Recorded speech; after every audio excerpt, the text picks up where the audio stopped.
Greetings, this is Top Hat and Buttered Popcorn. My name is John Savers, I'm your host, and today we'll take a look at a couple of films, beginning with Dreamcatcher.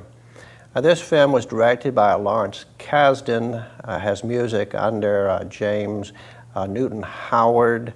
The photography was under John Seal. It's based on a Stephen King novel. The stars of the film are Thomas Jane, Damian Lewis, Timothy Oliphant, and Jason Lee, with support from Morgan Freeman and Tom Sizemore, cast of many. This particular film had some engaging music at the outset, I thought, employing what seemed to be chimes and also with some hints of an other-earthly or extraterrestrial aspect of this film in little musical segments. It was overall a fair production, the special effects and so forth, a little better than average, I think, we find the thing basically far-fetched. And we think that most viewers will find it far-fetched, and to get into this particular film, one has to accept a couple of premises, one of which is that a set of 30-ish men, all successful in various professions, are connected by parapsychological links, and that two, the source of the linkage is a mentally challenged lad that they refer to as Duddit, and that he has endowed them and is in some way a special, extraordinary lad, other than just being what others might call in the past, before there was a greater sensitivity, a goofy lad. Now, this particular film has a storyline that goes something like this. Four men, professionals, are introduced separately in such a way as to demonstrate that each has a parapsychological power of a seer type. They seem to be able to see something, events in the lives of strangers, to understand what they have never seen before, and they demonstrate this kind of power in various ways. We subsequently learn that they are all friends linked together, and we also learn that they are planning an outing in the near future. It appears to be a ritual outing. It appears to be related to an event in their boyhoods and to some unknown character they refer to as Old Duddit. Now, this person obviously was influential on them for reasons which they do not themselves seem to fully comprehend. They are planning to go to a cabin in some woods in the nearby area, I suppose. This is a locale on the West Coast. Now, the lads set out, I think, in two batches for this particular cabin. Now, we have a cut by means of flashback to the impelling event which has brought them together in a special way. Now, they were friends apparently before the event, but it is the event which kind of sealed them to be tight through life. They are apparently going forth on an expedition of a kind of lustful youth nature. There is some sort of girly picture, as I make out, that's supposed to be inside a building, which is in a remote area, which they intend to take a look at. Along the way, they hear some disturbance and approach it, and they see what appears to be a lad of not altogether prepossessing qualities, being harassed by three apparently varsity football players or athletes, all presentable, don't look like the types who would really be doing that. So again, beware of reading a book by the cover. Now, they're trying to force this kid, this young man, who looks a little goofy actually, to either smell or devour something that appears to be foul. And it must be said that there seems to be a motif of foulness throughout this film that borders certainly on perversion. Now, this lad is rescued by the four from the three, even though the four are smaller and are threatened by the three larger youths. They are able to drive off the three by promising to expose them, to shame them, and so forth. And what they were doing was certainly shameful enough that they basically turned tail and split. Well, now they have saved this lad who clearly is someone you might determine to be mentally challenged. They talked to him a little bit and they recognize that he probably is from an institute nearby. Now in their conversations, this lad gives forth with a curious expression. They're talking, asking him questions, and he looks at them kind of bright and knowingly and saying, "Mr. Gay." Well, this would turn out to be something of a hint, a clue for future events.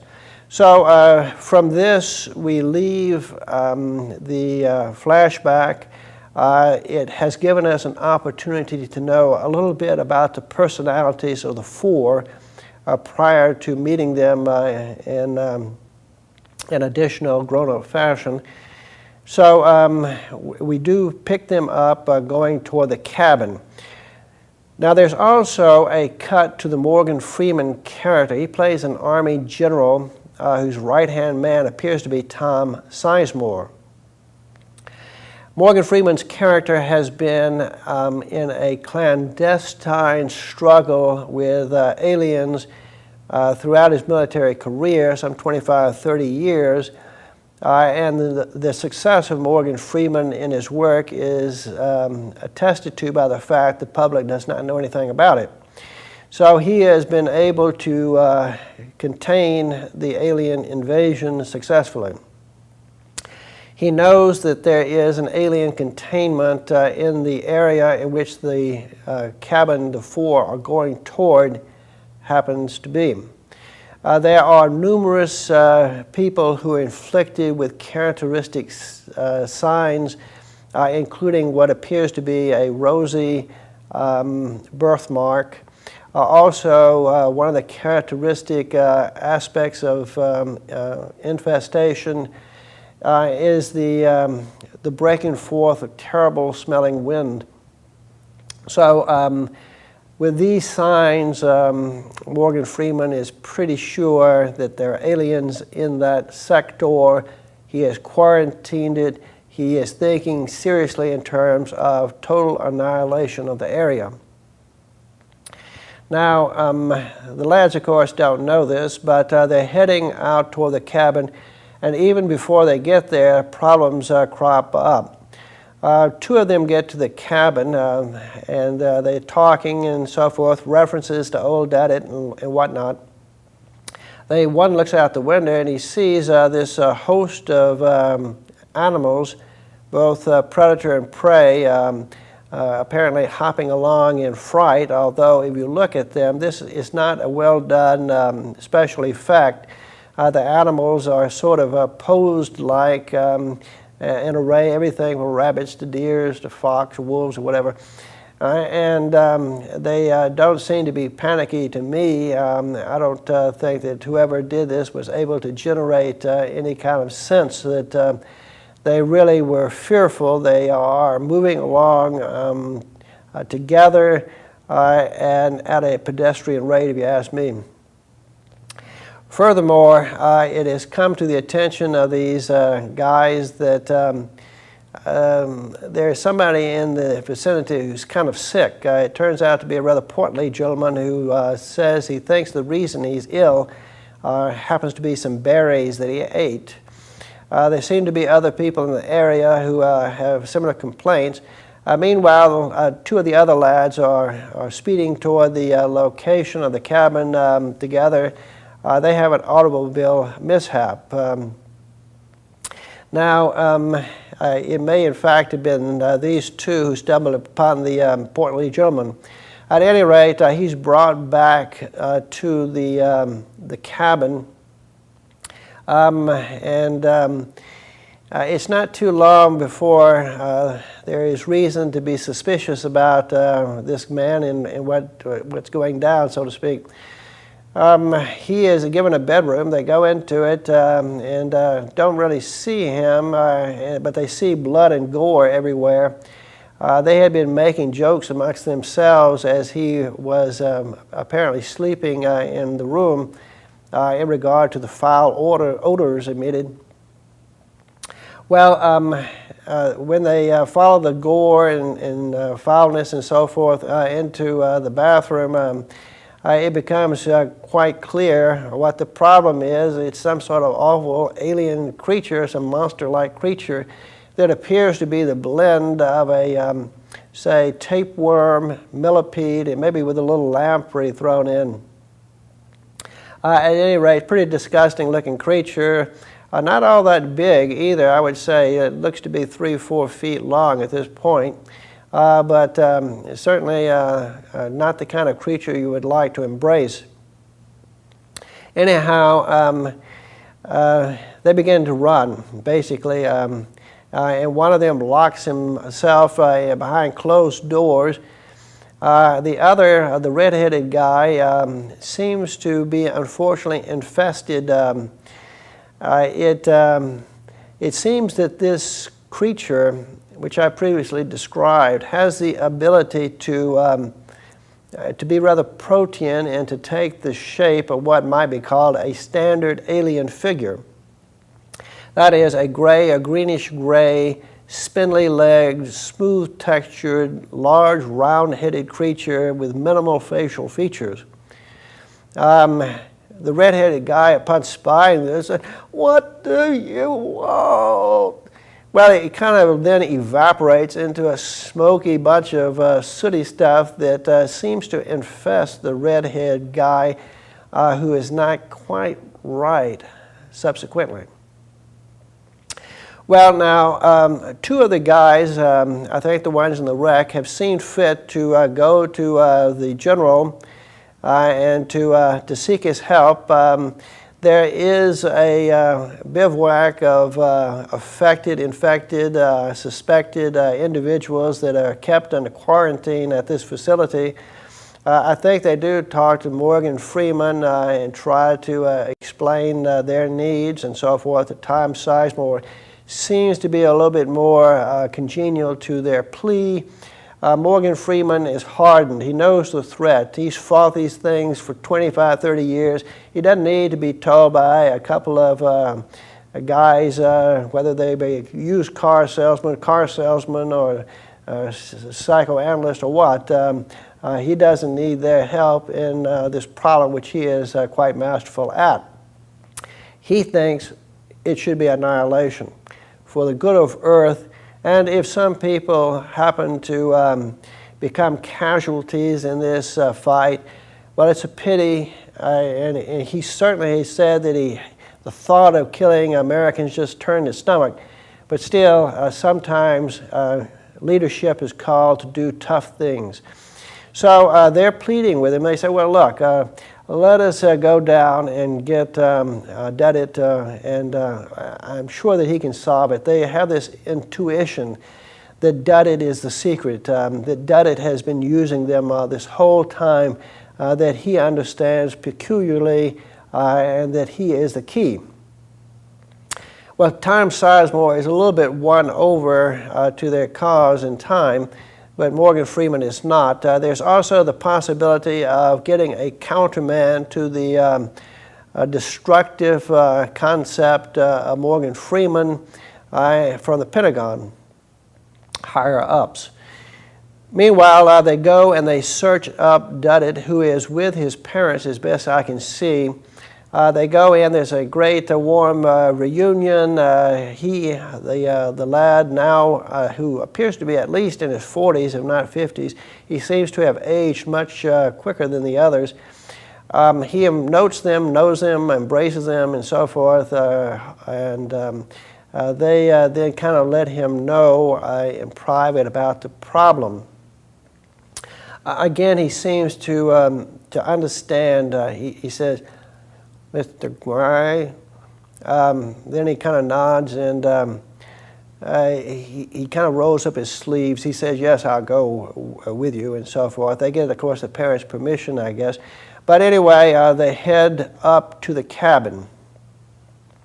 When they get to the cabin, we've already had a casualty. At least one of the four has died at the hands of this wicked alien, as it were.